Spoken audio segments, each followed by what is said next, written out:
भोंदू बाबा यांच्या संपर्कमध्ये अनेक राष्ट्रवादीचे नेते होते आणि रुपाली चाकणकर यांचे 3 व्हिडिओ समोर आलेले आहेत आणि अनेक लोकांकडून राजीनाम्याची मागणी करत आहे. आपण काय राजीनामा घेणार का? भोंदू बाबाच्या जे काही प्रकरण आहे अतिशय वाईट आहे, घाणेरडं आहे आणि त्याच्यावर सक्त कारवाई ही केली गेली पाहिजे. त्यांची अटक झाली आहे.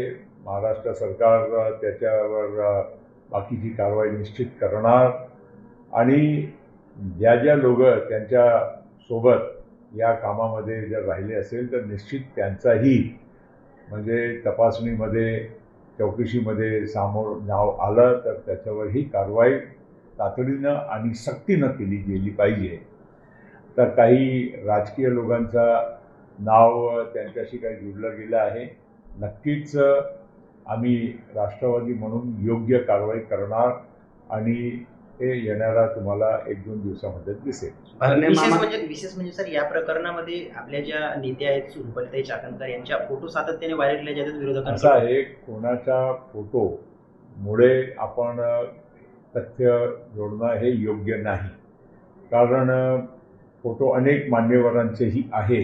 मी नाव कोणाचं घेत नाही. पण एक निश्चित आहे की आपल्या एक पब्लिक लाईफमध्ये सार्वजनिक जीवनामध्ये आपल्याला अनेक गोष्टीचा विचार करावा लागत असतो.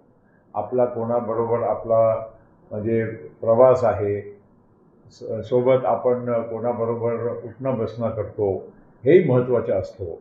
आणि त्यामुळे कुठल्याही समाजामध्ये किंवा कुठल्याही व्यक्तींच्या मनामध्ये संशय निर्माण होणं ही काही चांगली गोष्ट नाही. म्हणून आम्ही नक्कीच आज आणि उद्या सुट्टी आहे, पण नक्कीच आम्ही याच्यावर चर्चा करू.